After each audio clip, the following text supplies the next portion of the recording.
एकनाथी भागवत अध्याय क्रमांक 4. तिसरा अध्याय आपला झाला पूर्ण. तिसऱ्या अध्यायामध्ये आपण पाहिलं आता शेवटला जनक राजा आणि आविर्भूत्री नारायणचा संवाद चालला होता. त्यांनी विचारलं की भगवंताचं स्वरूप म्हणजे काय, नारायणाचं स्वरूप काय, प्रश्न विचारला होता. त्याच्यावर भगवान आविर्भूत्री नारायण त्यांना सांगितलं की नारायणाचं स्वरूप म्हणजे काय, सच्चित आनंद असणारं जे स्वरूप आहे तेच नारायणाचं स्वरूप आहे. आणि त्याच्यानंतर प्रश्न विचारला होता परत की असं असणाऱ्या स्वरूपाची प्राप्ती कशी करायची. नेमकं असं स्वरूप आहे ते जे लक्षण येतं त्याचे परमात्म्या स्वरूपाची ज्याला अनुभूती येते ती नेमकं कुणाला येते, असं कोणता साधक आहे की त्याला त्याची अनुभूती येते काय. आणि त्याच्यावर त्यांनी त्यांच्या प्रश्नाचं उत्तर दिलं होतं. आता 4था अध्याय आपण पाहू. अध्याय 4. श्री गणेशाय नमः. ओम नमो श्री गुरु शिव शिवा. नमने जीवत्व जीवा. नुरविषे तेथे देह भावा. कैशी निरिगावा होईल. श्री गणेशाला नमस्कार केला. श्री गुरु शिव पार्वती यांनाही नमस्कार केला एकनाथ महाराजांनी. आणि हे भगवंता, नमन केल्यावर तू संतुष्ट होतोस व जीवाचा जीवपणा राहून देत नाहीस. तेथे देहपणा व मी देह आहे ही भावना यांना कुठे वावरणार. एकनाथ महाराज सांगते की शिव आणि पार्वती यांना नमस्कार केला. ज्या वेळेस शिव आणि पार्वती यांना नमस्कार केल्यानंतर त्यांना ते संतुष्ट होतात आणि संतुष्ट झाल्यावर ते आपल्यावरती कृपा करतात. आणि कृपा म्हणजे काय असते त्यांची, जीवपणा, म्हणजे जीवपणा राहून देत नाहीत. आता आपण म्हणतो ना मी जीव आहे, मी जीव आहे, मी जीव आहे, हा जीवपणा राहून देत नाही. कारण जीव म्हणजे काय आपण पाहिलंय काल आधी पण, जीव म्हणजे त्या अंतःकरणामध्ये शिवस्वरूपाचं पडलेलं प्रतिबिंब, त्याला म्हणायचं जीव. तो जीवपणा राहून देत नाही. आणि तिथे देहाचं देह पण आहे, मी देह आहे हाही भाव तिथं राहत नाही. जीवपणा गेला, मी देह हाही भाव गेला. मग हे भावना त्यांना शिल्लकच राहत नाही की मी देह आहे, मी जीव आहे, ही भावना तिथे शिल्लक राहत नाही. हे सगळं निघून जातं. ही अशी त्यांची कृपा होती. जीवे घेऊन जीवा देहत्व मोडून देह भावा. याही वरी करविषयी सेवा. हे लागव देवा नवल तुझे. हे देवा, जीवपणा विलास नेतोस. काय करतो तू, तुला शरण आल्यानंतर तू काय करतो, जीवपणाचा म्हणजे जीवाचा जीवपणाच विलास नेतो. म्हणजे काय होतो, संपून टाकतो तो जीवपणा जो आहे ना, मी जीव मी जीव मी जीव आहे, मी देह आहे का नाही, हा जे जीवपणा आहे तो विलास नेतो, तो संपून टाकतो. आणि देहाचा अंकर नाहीसा करतोस. आणि जीवपणा गेला की देहाचा अंकर तू घालवतोस. मी देह आहे, कोणता अंकर, देहाचा मी देह आहे, हा जो अभिमान आहे हा अभिमानही घालून टाकतोस तोच. तरीही त्याच्याकडून तो सेवा करून घेतोस. आता देहाचा अभिमान गेला, जीवाचा जीवपणा गेला, तरी तो सेवा करतो. काय म्हणून सेवा करतो तो, मी भक्त म्हणून सेवा करतो. त्याला भगवंत देव करायचं आणि ह्यांनी भक्त व्हायचं आणि त्याची सेवा करायची. हे करून घेणार कोण आहेस, तूच आहेस. म्हणून तुझ्या आश्चर्यमध्ये आश्चर्यकारक लागव आहेस. तू कसं आहे, हे सगळं आश्चर्य म्हणले तुझं, किती आश्चर्य म्हणले बघा ना. म्हणजे तूच असणार परमात्मा, सगळ्या ब्रह्मांडाच्या रूपाने नटलेला आहेस. आणि तुला शरण आल्यानंतर सद्गुरूच्या रूपाने तूच येतो. आणि सद्गुरूच्या रूपाने तू आल्यानंतर जीवाचा जीवपणा घालवतो. जीवपणा गेला की देहपणाही घालवतो. आणि सगळं ब्रह्म म्हणजे आत्मस्वरूपाची त्याला प्राप्ती करून देतो, आत्मस्वरूपाची त्याला ओळख करून देतो. हे किती किती मोठे आश्चर्य म्हणले. आणि परत काय करतो, हे सगळं करून नाही परत म्हणजे एकरूप तर करून घेतलंय. पण कसं, द्वैत न मोडता आपण ऐसे केले अर्जुना. द्वैत मोडत नाही, द्वैत तसंच ठेवतो. कशासाठी द्वैत ठेवतो तो, की त्या परमात्म्याची सेवा करून घेण्यासाठी. त्याला देव करायचं आणि आपण भक्त व्हायचं. आणि मग त्याची सेवा करून घेण्यासाठी तो द्वैतही ठेवतो. असा असणारा आश्चर्यकारक भगवंता तुझी कृपा ही. म्हणून जीव घेऊन शंखासुरा. त्याच्या वाघविषयी कलेवरा. तो रे गोनी मज भितरा. माझे या शरीरा वाघविषयी. शंखासुराचा जीव घेऊन सुद्धा त्याचे शरीर तो शंख तो धारण करतो. काय केलं तू, शंखासुराचा वध केला. समुद्रामध्ये शंखासुर नावाचा राक्षस होता ना, दैत्य होता, त्याला मारलं आणि त्याचा शंख तू धारण केलास. म्हणजे त्याला मारून तू काय केलं, त्याचा शंख म्हणजे शंख म्हणजे तो होता. आणि असा असणारा तू माझ्या शरीरात प्रवेश करतोस आणि शरीर चालवितोस. म्हणजे त्याचा वध केला, त्याचा शंखही तू धारण केलास. म्हणजे त्याला मारलं तू, पण काय केलं तू, त्याला शंखाच्या रूपाने धारण केलंस त्याला परत. म्हणजे त्याला त्याची किंमत वाढली. त्याला मारला पण काय झालं, तू त्याला शंख रूपाने धारण केल्यामुळे त्याची किंमत वाढली. म्हणजे त्याचं महत्व वाढलं. आणि आमच्याही जीवामध्ये शरीरामध्ये तू प्रवेश करतो आणि आमचं शरीर चालवतोस. म्हणजे आता आमचा जो देह चालतो ते कुणामुळे चालतोय, त्याच्यामुळे चालतो का नाही. चाले हे शरीर कोणाचे सत्य, कोण बोलावी तो हरिवीन. देखवी ऐकवी एक नारायण. सगळा करणारा कोण आहे? तोच आहे. पण हे सद्गुरूच्या कृपेने ज्याला कळतं त्याला त्याचं ज्ञान होतं. पण आपण काय करतो? नाही मी करणार आहे, माझ्यामुळे होतंय का नाही, सगळं माझ्यामुळे झालं, मीच केलं म्हणून तुम्ही खाताय पिताय.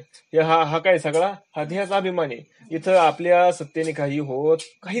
आपल्या सत्तेने सुखही आपल्या सत्तेने येत नाही, दुःखही आपल्या सत्तेने येत नाही. शंख मधुर ध्वनी गाजे, तो वाजवित्याचे ने वाजे. ते विम्याजे जे बोलीजे, ते बोलणे साजे तुझे. शंखांचा मधुर आवाज जो निघतो, तो शंखांचा मधुर आवाज निघण्याच्या मागचं कारण काय आहे? जो शंख वाजवणार आहे त्याच्यामुळे तो आवाज निघतो का नाही. तसं हा जो देह आहे, हा देहाला सुद्धा बोलायला लावणारा, चालायला लावणारा, पाहायला लावणारा कोण आहे? तो आहे. जसा शंख तू वाजवतो तसाच काय करतो? शंख वाजवणारा जो असतो,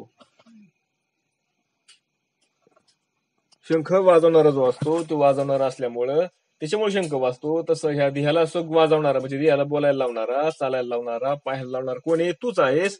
तुझ्यामुळे हे सगळं घडतं. म्हणून आता माझे शरीर जे चळे, ते तुझेनी अंगी के मेळे. कर्म निपजती सकळे, सत्ता बळे तुझेनी. माझे शरीर हालचाल करते व जी सर्व प्रकारची कर्म करते ते तुझ्या सत्तेने होता. इकडे मला सांगते बरं का ताई, काय सांगते? माझं जे शरीर आहे, ह्या शरीराची जी हालचाल होते ती कोणामुळे हालचाल होते? तुझ्यामुळेच हालचाल होती, तुझ्या सत्तेने हालचाल होती. तुझ्यामुळे ते कर्म करतं. ते कोणामुळे करतंय? तुझ्यामुळेच करतंय. सगळं कोणामुळे होतंय? तुझ्या सत्तेमुळे होतंय. सांग बरं, ही एकनाथ महाराज सांगतात कोणाच्या सत्तेमुळे होतंय? त्या परमात्म्याच्या सत्तेमुळे होतंय. आणि तो जर निघून गेला ती म्हणच का नाही, ती जड आहे. ती पंचमहाभूताचा हा जड असणारा गोळा आहे. तो गेला की गेला. म्हणून जोपर्यंत तो आहे तोपर्यंत हे सगळं चालतंय, बोलतंय. माझे देहीचे जे मी पण, ते तुझी झालाशी आपण. तुझी प्राणे प्राण, माझाही जाण चले देवा. हे देवा, माझ्या देहातील जो मी पण आहे तो तूच आहेस. आपण म्हणतो ना मी असा, मी तसा. हा मी म्हणजे कोण आहे? ज्याला मीचा शोध लागला ना, त्याचं कल्याण झालं म्हणायचं. म्हणून एकनाथ महाराज काय सांगतात की हा जो मी म्हणतो ना, मी असा, मी तसा, हा असणारा जो मी आहे तो मीच म्हणजेच तूच आहेस. मीच कोण आहे? तू आहे. पण तुझ्याप्रमाणेच माझे प्राण कार्य करतात. तुझ्याच प्राणाने काय करतात? तुझ्याच प्राणाने माझा प्राणही कार्य करत असतो. मग तो आहे म्हणून चाललंय नाही शरीर, त्याच्यामुळे सगळं चाललंय ना. मग फक्त आता इथं फरक काय झाला? आपल्या ठिकाणी भ्रम आल्यामुळं, आपल्या ठिकाणी भ्रांती आल्यामुळं आपण शरीराला मी म्हणायला लागलो. पण वास्तविक शरीर म्हणजे मी नाही. आपण म्हणजे कोण आहे? ते ब्रह्मस्वरूप, ते चैतन्य, ते आत्मस्वरूप म्हणजे आपण आहोत. पण त्याचा आपल्याला विसर पडलेला आहे. म्हणून फक्त काय झालं, ज्या अधिष्ठान आहे त्या अधिष्ठानाला आपण विसरून गेल्यामुळे जे दिसतंय ना, आपण भ्रांतीमुळे जे दिसतंय त्याला मी म्हणायला लागलो. तेवढं फक्त आपल्या ठिकाणी अज्ञान आल्यामुळं हे सगळं आपल्याला संसाराचं दुःख आपल्याला भोगायची पाळी यायला लागली. जन्म मृत्यू सुख दुःख कशामुळं? मी देह म्हणल्यामुळं. सगळ्याला कारण कोण आहे? मी देह. दृष्टी जे जे काही देखे, ते तुझे ज्ञान उन्मेखे. सर्वनी जे जे काही ऐके, ते नेटके अवधान तुझे. तुझ्याच ज्ञान शक्तीने डोळे पाहतात. डोळे कोणामुळे पाहतात? तुझी ज्ञानशक्ती आहे त्यामुळे ते पाहतात. कान ऐकतात, रसना चव घेते, बुद्धी आकलन करते. हे सगळं बुद्धी आकलन झाल्यामुळे संतुष्ट होते आणि मग संकल्प विकल्प करायला सुरुवात करते. चपळपणे हालचाल करते, विवेक शक्तीची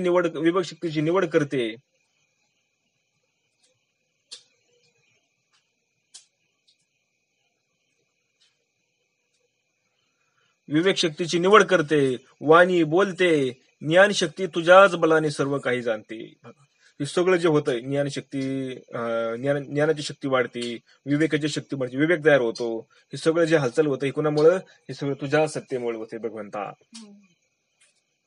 रसना जे जे काही चाखे, ते तुझे स्वाद मुखे. बुद्धी जानपणे तोखे, तेही अतिनिके वेदकत्व तुझेनी. मनपणी अति चपळ, तेही तुझे चांगिक बळ. विवेकू प्रबळ, अति सुज्वळ तुझेनी.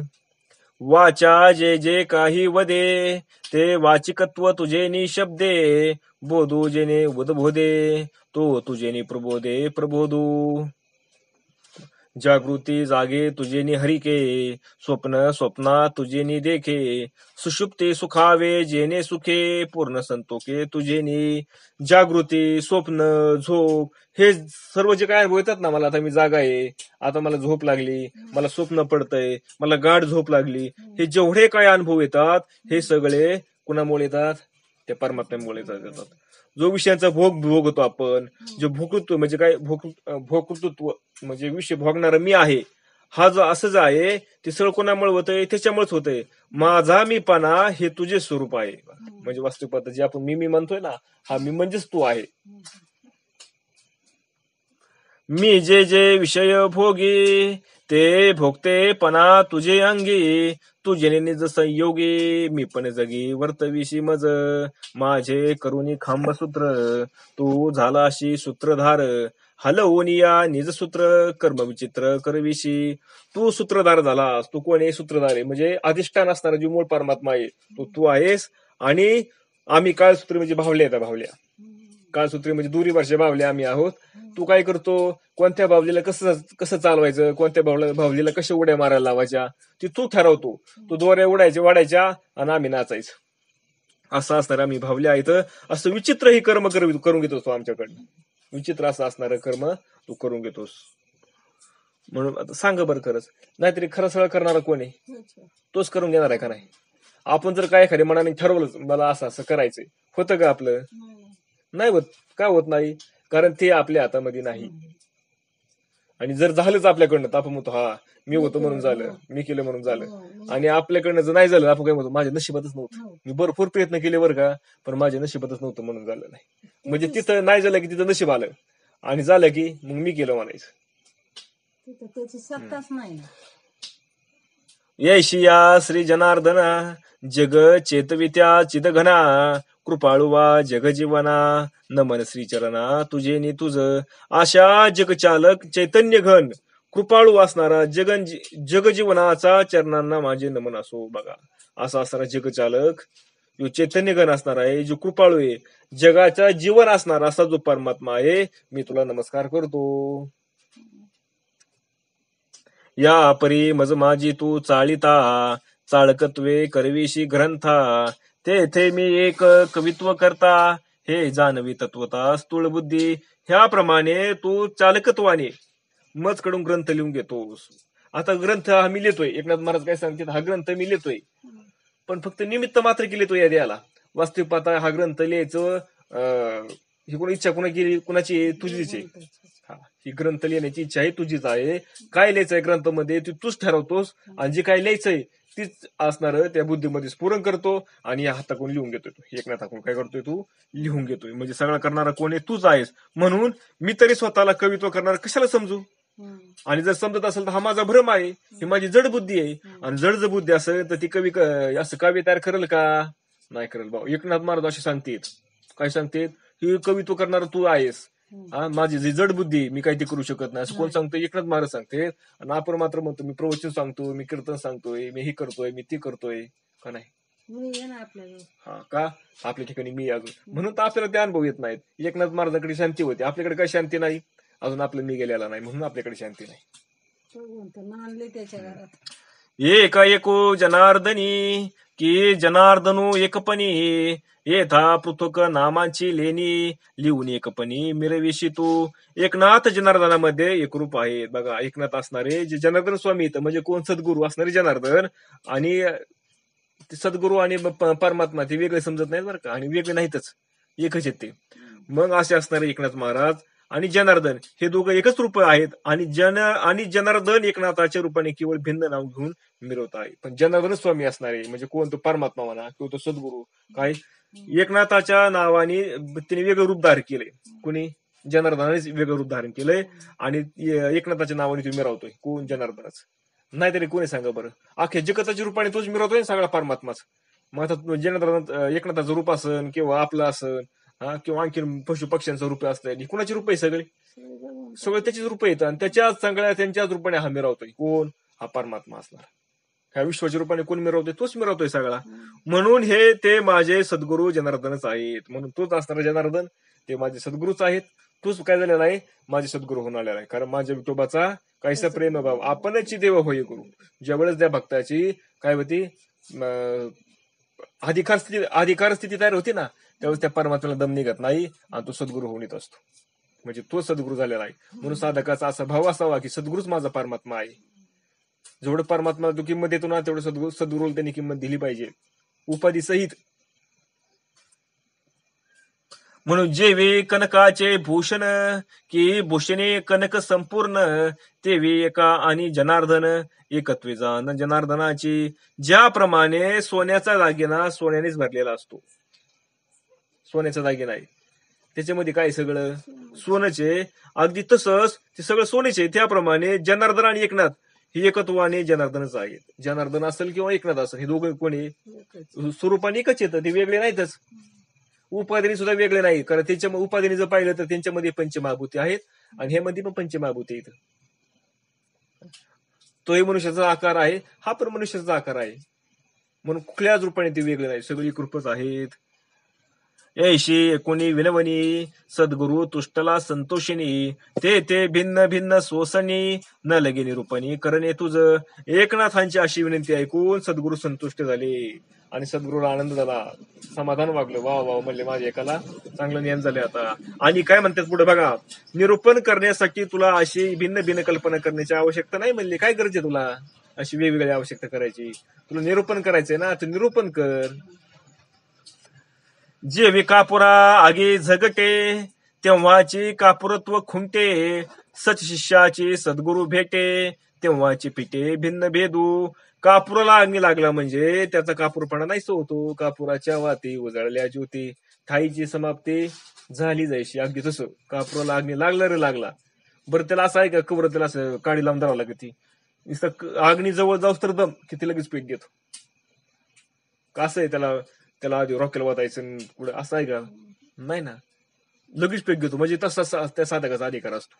तसा असं अधिकारी साधक असला ना, त्याला फक्त सांगूच तर दम. काना वचनाचे भीती, सरशपाई किरीटी, वस्तूच होणं उठी कोणी ऐकू. काय तसं जसं कापराला काडी लागल्यानंतर, आगणी लागल्यानंतर कापूर जसं नाहीसा होऊन जातो, शिल्लक खाली काय राहतं का? नाही. अगदी त्याप्रमाणे जो चांगला शिष्य आहे, अधिकार संपन्न असणारा जो शिष्य आहे, त्या शिष्याची आणि सद्गुरूची अगदी भेट झाली रे झाली की भिन्न नाव तिथं राहतच नाही अजिबात. दोघे एकरूप होऊन जातात. फक्त काय झाली पाहिजे, तो अग्नीच्या आणि कापुराची गाठ झाली की शिल्लक खाली काय राहत नाही. तसं अधिकारी संपन्न असणारा शिष्य असणारा आणि जे सद्गुरू यांची भेट झाली रे झाली की तिथं दोघं वेगळे राहत नाही, दोघं एकच रूप होऊन जात असतात. म्हणून भागवतामध्ये हाच आत्मबोध आहे. आणि भागवतामध्ये यालाच आत्मबोध म्हणलंय. याच्यापेक्षा वेगळा कुठला बोध नाही. आपण म्हणतो ना प्रबोध, हाच प्रबोध आहे. ह्याच्यापेक्षा वेगळा प्रबोध नाही काही. आणि ज्याने हे भिन्नत्व नाहीसे होते बघा, मग हा जो भेद आहे कुठला आणि भेद दिसतो ना, मी कोणीतरी वेगळा, परमात्मा कोणतरी वेगळा, ही सृष्टी कोणतरी वेगळी, ज्या ठिकाणी असा भेद दिसतो आणि ज्याच्यामुळे हा भेद नाहीसा होतो, तो असणारा नारद वसुदेवाला इथं सांगत आहे. बघा कुणामुळे हा भेद नाहीसा होतो? सद्गुरूमुळे हा भेद नाहीसा होतो. मग सद्गुरू कोण आहे? साधू संत येतं. मग हा साधू संत असणारे जे नारद मुनी येतं, हे नारद मुनी त्या वसुदेवाचा हा संवाद चालू आहे. आलं लक्षात? हा संवाद चालू कोणाचा आहे? नारद मुनींचा आणि वसुदेवाचा संवाद चालू आहे. नारद मुनी वसुदेवाला सांगतात की नवनारायणांनी एकदा जनक राजाला भेट दिली होती, त्यावेळी जनक राजांनी काय प्रश्न विचारले होते नवनारायणाला. असा असलेला आपला संवाद चाललेला आहे. म्हणून काय करतात, नारदच वसुदेवाला हा इतिहास सांगत आहेत. आणि हे पूर्वसत्र वाचकांनी लक्षात घ्यावे. म्हणून आता आपण ज्या वाचन करणार आहेत, हा हे जे श्रोते आहेत, त्यांनी काय एवढं मात्र लक्षात ठेवायचं नेमकं चाललंय काय चाललंय आपलं, की वसुदेव आणि नारायणांचा संवाद चाललेला आहे. नारद मुनी वसुदेवाला सांगतेत की एक दिवस असाच तुझ्या मला प्रश्न विचारला ना, असाच प्रश्न जनक राजाने नवनारायणला विचारला होता आणि त्यावेळेस नवनारायणांनी उत्तर दिलं. काय असा असणारा संवाद नारद मुनी वसुदेवाला सांगतात. आणि म्हणून हे सगळं श्रोत्यांनी लक्षात घ्यावे. ज्या इतिहासाचा अर्थ परिसता प्रकटे परमार्थ, स्वानंद बोध हृदयात श्रवणे सदोतीत श्रोते होती. तव श्रोते संत समुदाओ, म्हणती कैसा नवलाओ. सद्गुरुस्तवनी ब्रह्मभाओ, साधिला आओ अभित्वत्वे. मग त्यांच्या हृदयात सोनंद भगवत प्रकट होतो. बघा काय होतं, ज्यांच्या ठिकाणचा भेद निघून गेला ना, स्वरूपाचा आनंद होतो, स्वरूपाचा परमानंद होतो. पण कधी होतो, ज्या वेळेस ते अंतःकरणामधला भेद निघून जातो, म्हणजे अज्ञान नाहीसं होतं. आणि अज्ञान नाहीसं झालं की तिथं ज्ञान प्रकट होतं लगेच. आणि ज्ञान प्रकट होणं, ज्ञान म्हणजेच आनंद आहे, परमानंद आहे. आणि ज्या ठिकाणी असा परमानंद होतो त्या ठिकाणी स्वानंदा रूपाचा बोध प्रकट झाला म्हणायचं, अशी एकनाथ महाराज म्हणतात. आणि ते श्रोते संत म्हणाले, काय आश्चर्य आहे बघा, म्हणले सद्गुरूची स्तुती करतानाच अभेदपणे पूर्ण ब्रह्मत्व साधलेस. म्हणले बघा ना, काय म्हणले एकनाथ महाराजकडे कला आहे. म्हणले जे श्रोते म्हणजे ऐकणारे, जे एकनाथ महाराजांना सांगतात ना आता हे भागवत, हा ते ऐकणारे ते काय म्हणतात बघा ना, म्हणले काय आश्चर्य आहे. म्हणले सद्गुरूची स्तुती करता करताच काय म्हणले अभेदपणा आला. म्हणले म्हणजे परमानंदाने काय म्हणले झाले, ते एकरूप होऊन गेले. म्हणले म्हणजे श्रोत्यांनाही पण तो आनंद परमानंद प्राप्त झाला आणि सांगणाऱ्याला तो परमानंद प्राप्त झाला. जर असं होत असेल तर ते बरोबर चाललंय म्हणायचं. नाहीतरी एक तर श्रोत्याचं तरी चुकतंय, नाही तर वक्त्याच तरी चुकते. वक्त सांगत असताना आणि श्रोते ऐकत असताना असं दोघांना आनंद झाला पाहिजे, आनंद, अशा आनंदाची लहरी उठल्या पाहिजे त्याच्यामधून, तर ते बरोबर चाललं म्हणायचं. हे सद्गुरूची विनवणी की ब्रह्म सुखाची खाणी, परिसता सप्रेम बोलणी, रिजली आयनी सज्जनांची. मग ही सद्गुरूची तू केलेली विनवणी आहे की ब्रह्मसुखाची खाणच आहे, हे कळतच नाही. म्हणले आता श्रोते बोलते बरं का, काय म्हणते श्रोते, तुम्ही जे ही सद्गुरूची काय केली, विनवणी केली, म्हणजे त्यांना काय केलंय, तुम्ही नम्रपणे त्यांना विनंती केली. आणि त्यांना केलेली विनंती त्यांनी जे तुम्हाला सांगितलंय, म्हणजे ही ब्रह्मसुखाची खाणच आहे का. म्हणजे काय होतं, त्याच्यातून ब्रह्मसुखच प्राप्त होतंय. ब्रह्मसुख होतं म्हणजे काय, तो आनंद परमानंद असं उचमळून येतोय तो, असं असणार. नेमकं हेच कळत नाही आम्हाला की हे तुझं प्रेम भाषण ऐकून सज्जनाची चित्रवृत्ती प्रसन्न झाली, त्यांना समाधान वाटलं, आनंद वाटला त्यांना हे ऐकून. या देशभाषा वाणी उघडली परमार्थाची खाणी, बोलनवती हे स्पर्शमणी, लागता श्रवणी पालटे जीव. ह्या प्राकृत भाषेमध्ये तू परमार्थाची खाण उघडली. काय केलं म्हणले, आतापर्यंत सगळे ग्रंथ कसे होते, संस्कृत मधून होते. भागवतही संस्कृत मधून होता, गीताही संस्कृत मधूनच होती. पण तू काय केलं, असं असणार हे ज्ञान आहे, भागवत रूपी हे जे ज्ञान आहे. आता एक श्रीमद भागवतामधला 11वा स्कंद एक ग्रंथी भागवत म्हणजे, आणि 11वा स्कंद म्हणजे काय, ज्ञान स्कंद म्हणलं याला. याच्यामध्ये सगळं ज्ञान आहे, ज्ञान स्वरूपाचं सगळं ज्ञान याच्यामध्ये प्रकट केलेलं आहे. आणि असं असणारं ज्ञान ही तो प्राकृत भाषेमध्ये, म्हणजे आपल्याला सगळ्याला सहज समजेल या भाषेमध्ये तुम्ही काय केले, ही खाण उघडून ठेवली आहे हे सगळ्यांसाठी. म्हणून हे शब्द नाहीत, हे काय, हे शब्द नाही, हे बोध आहे, हे परीस आहेत. परीस काय, हे बोधाची परीस येतं. तुम्ही जे ह्याच्यामध्ये शब्द लिहिलेत ना, हे शब्द नसून इतका आहेत, बोधाची परीस आहेत. त्यांच्या कानाला स्पर्श झाला रे झाला की जीवाचं काय होतो, स्वरूपाला प्राप्त होतं जीव लगेच. जसं त्या परिसराचा स्पर्श लोखंडाला झाला रे झाला की लोखंडाचं काय होतं, लगेच सोनं होतं. तसं एकनाथ महाराजांनी जे भागवत तयार केलंय प्राकृतमध्ये, आणि हे जे शब्द आहेत, हे शब्द म्हणजे शब्द नसून इतका आहेत, परीस आहेत. ते श्रोत्यांच्या कानावरती पडले. श्रोता पण त्या अधिकाराचं पाहिजे बरं का. त्या अधिकाराचा श्रोता असेल तर मग त्यांच्या अंतःकरणामध्ये ते घुसले की ते काय, त्याचा जीवपणा नाहीसा होतो आणि शिवरूप त्या ठिकाणी प्रकट होतं, स्वरूप त्या ठिकाणी प्रकट होत असतं. म्हणून या परी श्रीमद भागवती अनुपम आगाध स्थिती, ते कथेची संगती लावी सुनिश्चिती अर्थ व बोधे. मग भागवतात आत्मबोधाची अशी अगाधता आहे बघा. श्रीमद हे जे भागवत आहे, ह्या भागवतामध्ये काय आत्मबोध आहे, आणि आत्मबोधाची अशी महानता आहे. अगाधता म्हणजे काय, महानता. अशी महानता आहे की त्यातील कथेची संगती अर्थ नीट कळेल अशा प्रकारे तू काय करता, सगळ्याला सहज अर्थ समजेल, सगळ्याला सहज त्याची संगत लागेल, नेमकं काय विषय चाललाय सगळ्याला सहज कळेल अशा पद्धतीने अर्थ लावून तू काय कर, शब्दांची मागणी कर. कोणी संतांचे वचन श्री वंदोनी त्यांचे चरण, पुढील कथा निरूपण श्रुती सावधान परिसावी. आणि असे असताना संतांचे वचन ऐकून मी त्यांच्या चरणी नतमस्तक होतो आणि पुढील कथा सांगायला सुरुवात करतो आणि श्रोत्यांनी ती ऐकावी. येथे तृतीया देयाचे अंती निरूपिता तांत्रिक भक्ती, भजावे आवडते ते मूर्ती रायाशी पदार्थ प्रश्न स्फुरला. आता तिसऱ्या अध्यायाच्या शेवटी तांत्रिक भक्ती सांगितली आहे का नाही, काय सांगितली शेवटला, तांत्रिक भक्ती. तांत्रिक भक्ती म्हणजे कशी, त्या आता जेव्हा जनक राजाने प्रश्न विचारला होता की असं स्वरूप बोध कुणाला होतो, आता थोडं आपल्याला मागे जावं लागेल ना परत, स्वरूप बोध कुणाला होतो, असा अधिकारी कोण आहे की ज्याला नारायणाचं स्वरूप समजतं. त्याला त्याचं ज्ञान होतं. असा अधिकारी कोण आहे? मग त्या अधिकाऱ्याची काय लक्षणे सांगितली आपल्याला अविर्भूत्री नारायणांनी. अधिकारी कोण असतो? ज्याच्या ठिकाणचा पूर्णपणे भेद निघून गेलेला आहे, ज्याला ही जगत जगत नसून हा परमात्माच आहे असा ज्याचे भाव झालेला आहे, त्याला त्याला ते स्वरूपाचं त्याला ज्ञान झालेलं असतं. मग असं परत त्यांचा पुढचा प्रश्न आला की मग असं ज्ञान कुणाला होतं? मग त्यांनी परत पुढे सांगितलं की असं ज्ञान कुणाला होतं की जो अंतःकरण शुद्ध, ज्याचं अंतःकरण शुद्ध झालेलं आहे, म्हणजे जो अधिकारी कोणी शिष्य आहे. अधिकारी शिष्य कोणाला म्हणायचं? ज्याचं अंतःकरण पूर्णपणे शुद्ध झालेलं आहे, म्हणजे अंतःकरणामध्ये अजित मलिनता राहिलेली नाही, शिल्लक राहिलेली नाही, काही शिल्लक नाही राहिलेला, पूर्णपणे तो नंबर झालेला आहे, आतून सगळा मोकळा झालेला आहे. असा असणारा जो अधिकारी तोच या ज्ञानाचा अधिकारी आहे. मग त्यांनी पुढे आणखीन विचारलं परत, मग असा असणारा अधिकारी जर नसेल तर मग त्यांनी काय करावं? तर मग त्यांनी काय करायचं? म्हणून त्याला तांत्रिक भक्ती सांगितली करायला. तांत्रिक भक्ती कशी करायची, म्हणजे कशी करायची? तर मग आपण ती काल पाहिलं कशी करायला सांगितली तांत्रिक भक्ती.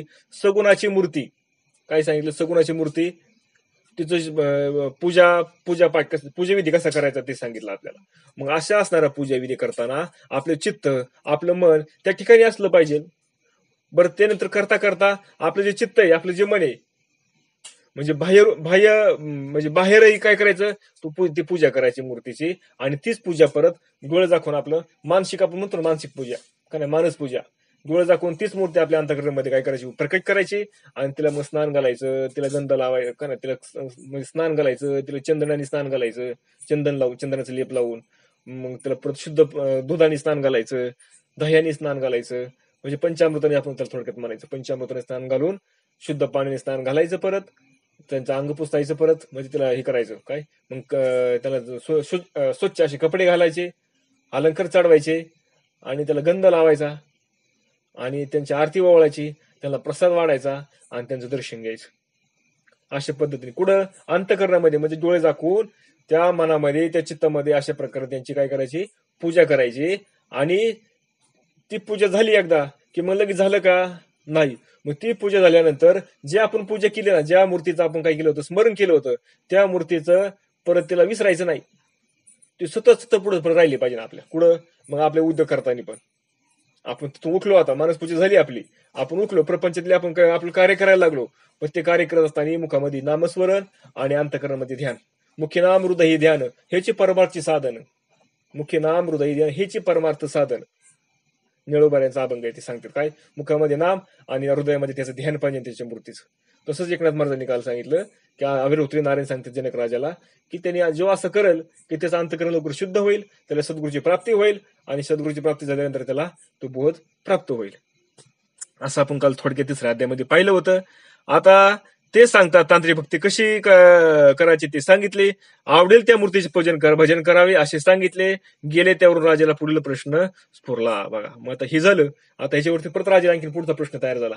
कारण राजाला काय वाटलं, आता एवढं मोठं सगळं इथं हे चाललंय, काय चाललंय, निरूपण चाललेलं आहे, ही साधू संत आपल्या दारात आलेले इथं, आणि एवढं सुंदर निरूपण करतात. आता आपण जायला प्रश्न विचारायचं बंद केला तर हे निघून जातील, आणि निघून गेल्यानंतर आपल्याला जास्त सुंदर असतं त्या भगवंतांचं आपल्याला ऐकायला मिळतंय, ते आपल्याला श्रवण करायला मिळणार नाही. म्हणून राजाने परत प्रश्न तयार केला.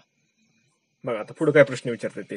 राजा उवाच यानी यानी ही कर्मानी येयर सुच्छन्न जन्मभिः चक्रे करोती करता वा हरिस्तानी ब्रवंतुनः. श्लोक क्रमांक 1. राजा म्हणाला, भगवंताने स्वतःच्या इच्छेने जे अवतार घेतले, ते अवतारात ह्या लोकांमध्ये त्यांनी जी जी कर्म केली किंवा करीत आहेत किंवा पुढील अवतारामध्ये करतील, ते आम्हाला सांगा. राजाचा प्रश्न काय? मुनीश्वरांचे अगाध ज्ञान त्याही वरी रसाळ निरूपण, त्याने रायाचे वेधले मन, प्रश्नावरी प्रश्न या लागी पुसे. या त्रिभुवनात देवत एकच आहे. या त्रिभुवनामध्ये काय, सगळा राजाचा प्रश्न आहे बरं का. आता काय, या तिन्ही भुवनामध्ये देव एकच आहे, पण त्याचे अवतार किती आहेत हे आम्हाला सांगा. बरं, तसं शास्त्राचं पाहायला येईल तर म्हणतं अनंत अवतार घेशी भक्ताकारणे, कृपाळू कनवाळू जीवा लागे उतर. का नाही, अनंत अवतार जो भक्तासाठी धारण करतोय, त्याचे जन्म, त्याचे कर्म अनेक प्रकार कसे झाले, का नाही, त्याने अवतार किती प्रकारचे घेतले, त्याचा जन्माला कसं काय आला, त्याने कर्म कशी केले, असे अनेक प्रकार त्याचे झालेत. मग असे तो मुनींना विचारू लागला. कोण? जनक राजा विचारतोय. कोणाला विचारतोय? मुनींना, त्या नवनारायण आहेत ना, त्यांना विचारतोय. आता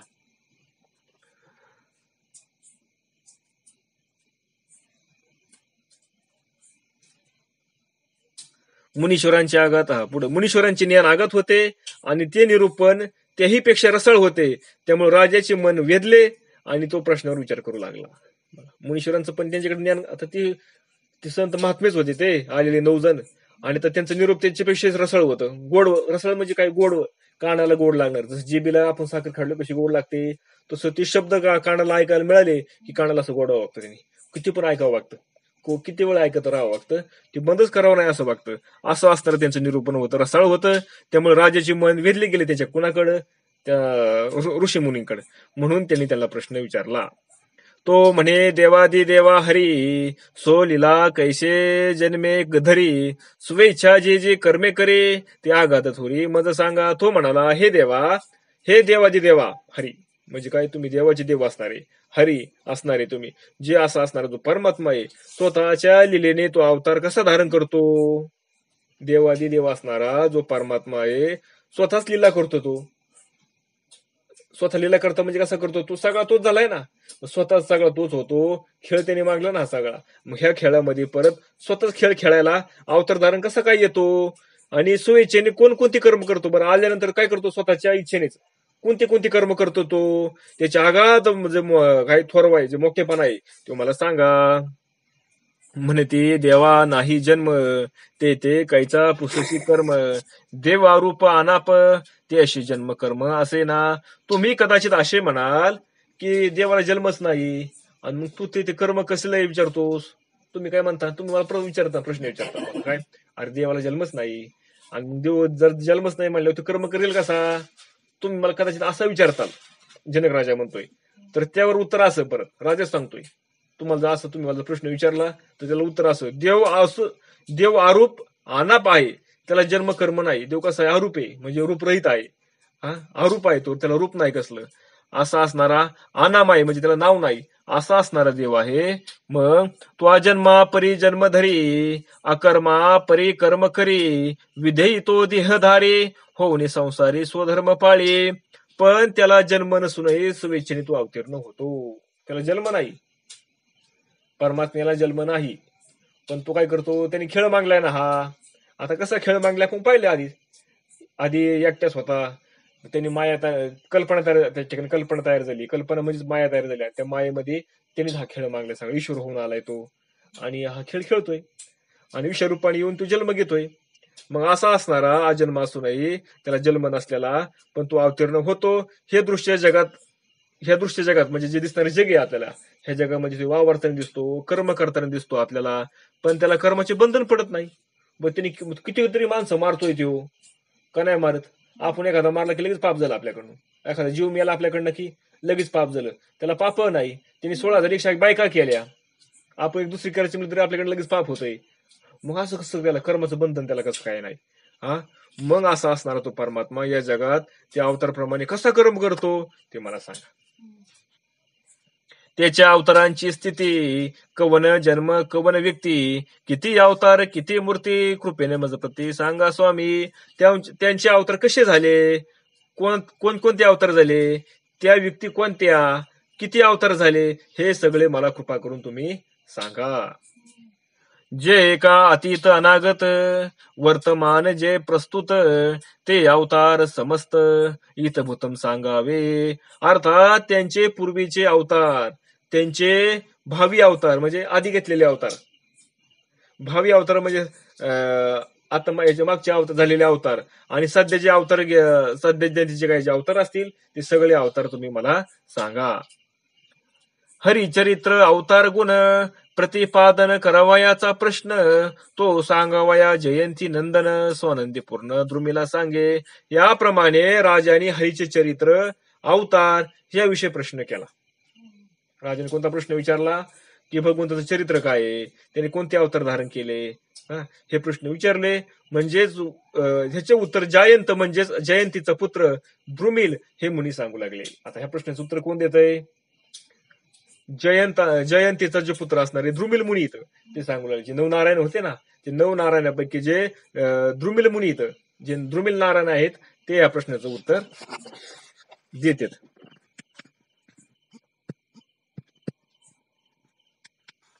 द्रुमिल वाच, यो वा अनंतस्य गुणानांतानुक्रमिष्यम्य स तु बालबुद्धिः राजसीं भूमेर गयेत कथंचित कलोने नवखाल शक्तिधामन. श्लोक क्रमांक 2. द्रुमिल म्हणाला, जो कोणी अनंतांच्या गुणांची गणना करू इच्छितो तो बालकाप्रमाणे मंदमतीचा होय. कारण एखाद्या मनुष्याला दीर्घकालाने भूमीवरील धुळीचे कण सुद्धा कदाचित मोजता येतील, पण सर्व शक्तीचे धाम अशा भगवंताचे गुण कुणीही मोजू शकणार नाही. श्लोकाचा सरळ अर्थ. ज्याची लीला शक्ती अपरिमित ऐसा अनंत शक्ती ज्याच्या नखात या लागी तो अनंत म्हणत त्याचे गुण समस्त गुणवती कोणा. बघा काय सांगतात म्हणजे, हे राजा, अरे ज्याच्या नखातही अनंत प्रकारची लीला, बघा नखा आणि श्लोक अनंत प्रकारची लीला करू शकतो, त्याच्या शेवटी शक्ती राहतात, सामर्थ्य, त्यामुळे ज्याला अनंत असे म्हणतात. त्यामुळे त्याला काय म्हटलं, अनंत असणारा परमात्मा.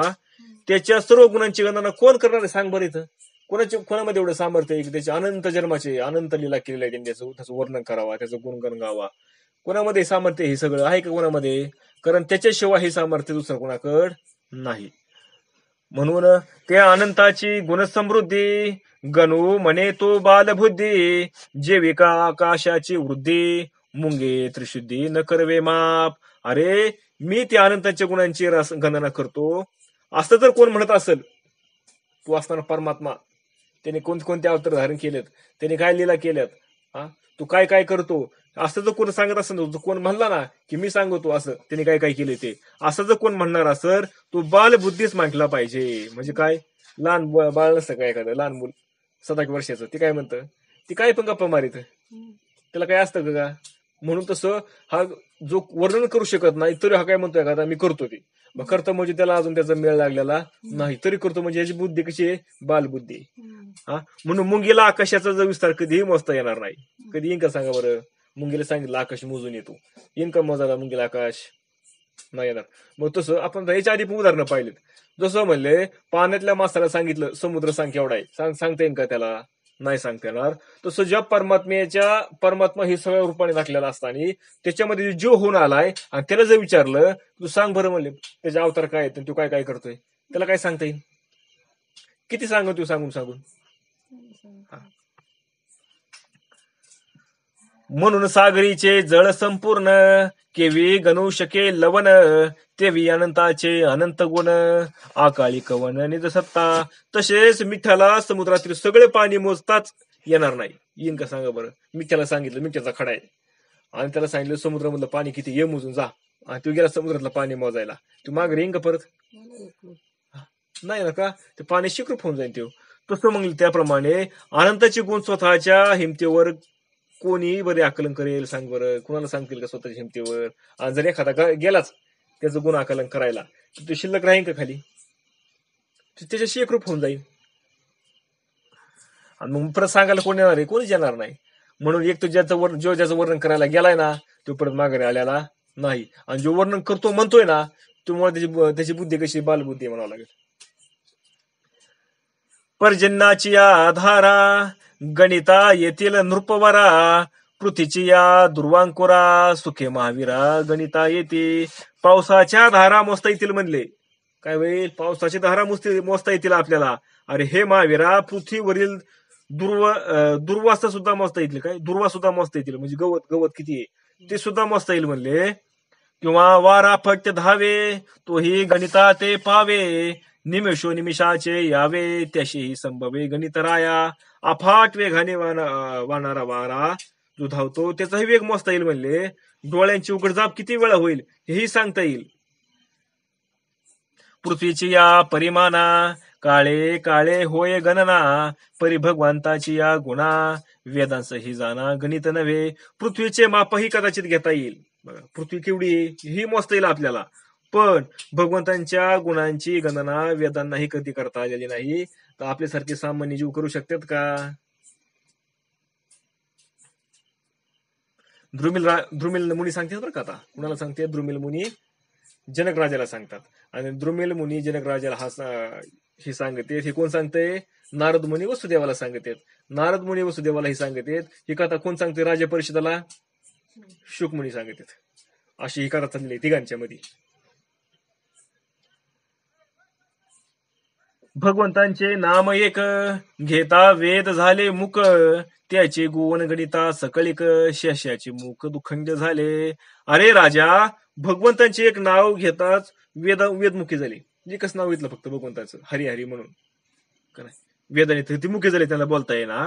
तर त्याची सर्व गुणांची जर गणना करायला गेलं तर शेषाच्या एका जिभेच्या 2 जिभा झाल्या. शेष म्हणला मी सांगू तुम्हाला तो कसा आहे का नाही. त्याचे 2 जिभे झाल्या म्हणले त्या शेषाच्या, त्याला करता आलं नाही. मग ते अनंताचे अनंत गुण येथे गणू शके कवन, काही एक संक्षेपे जाण सांगेन लक्षण अवतारांचे. मग तेथे ते अनंताचे अनंत गुण असे कोण सांगणार आहे? सांग बरं राजा. इंक सांगायला कोणाला नाही. पण मी आता संक्षेपाने अवताराचे लक्षण सांगतो. पण तू विचारलंयस ना, मग तुझं समाधान तर केलं पाहिजे ना. म्हणून थोडक्यात जे काय मला जे काही माहिती आहेत तेवढी त्यांची मी तुला रूप त्याचे काय करतो, अवतारांचं वर्णन तुला मी करून सांगतो. पण ते आपण आता उद्या बघू. पुंडलिका वरदार विठ्ठल श्री ज्ञानदेव तुकाराम पंढरीनाथ भगवान.